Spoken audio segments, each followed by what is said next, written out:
যদি ইয়াকে বিয়া করি তোমরা বরযাত্রী যাবে? যাবে তো? এ দাদা তোমরা যাবে? জোর ঠিক আছে না আমাদের? হ্যাঁ এই ডিজেটাকে নিয়ে যাবো, হ্যাঁ রবি সাউন্ডটাকে নিয়ে যাবো আর যাই না পুরা নাচবো। দেখ শোনা আছে না ডিজেটাই ঘষড়ে ঘষড়ে যাচ্ছি কুড়িটায় নকি, হ্যাঁ ঘষড়ে ঘষড়ে যাবো বাপ, এরকম যদি বউ পাই নকি।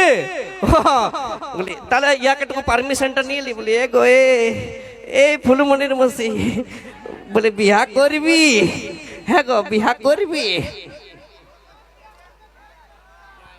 নাই। এ বাপ নাই বলে দিল যে রে বাপ, ডাইরেক্ট রিজেক্ট রে বাপ। মনটা গুলি মারে, বন্ধুকে এরকম গুলি মারে একদম ছাড়খাড় করে দিল রে বাপ। এ দাদা এমনি এমনি কি ছাড়িয়ে দিব? এ ছিলাটাকে যদি রিজেক্ট করে দেই, এই ছিলাকে যদি রিজেক্ট করে দেই তো বিড়ি ছিলাটাকে ছাড়িয়ে দিব? এমনি এমনি ছাড়িয়ে দিব কি?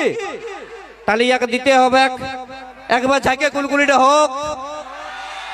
বলি এ গো শুন, অত অ্যাটিটিউড দেখাই না করিস না, কারণ তোদের মতন বিটি ছিলাগুলোর অ্যাটিটিউড আমরা ছিলাগুলা সবাই জুতার নিচে রাখি নাকি।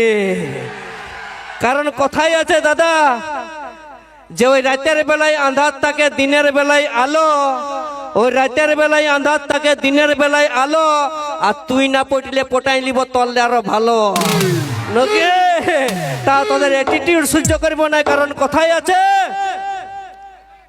এগো এখনো বলছি পড়বি তো পড়ে না, আরো দিব নাকি দাদা, আরো দিব দিব। কারণ দাদা কথাই আছে যে এই শ্যাম্পু করা চুলটা দেখছো না যেটা তোমরা, যে শ্যাম্পুটা ইয়ারা চুলটাই লাগাই না, সেই শ্যাম্পুটা দিয়ে আমরা সবাই নিজের বাইক মুছি। আর যে পাউডারটা এই বিটি ছেলেটাই গালটই লাগায়, যে পাউডারটা এই বিটি ছেলেটাই গালটই লাগায়, সেই পাউডারটা দিয়ে আমরা সবাই ক্রাম বোর্ড খেলি নাকি। ইয়াদের অ্যাটিটিউড আমরা সহ্য করে বানাই, বুঝলি? এ কি করছি গো? দেখছো পালাচ্ছে।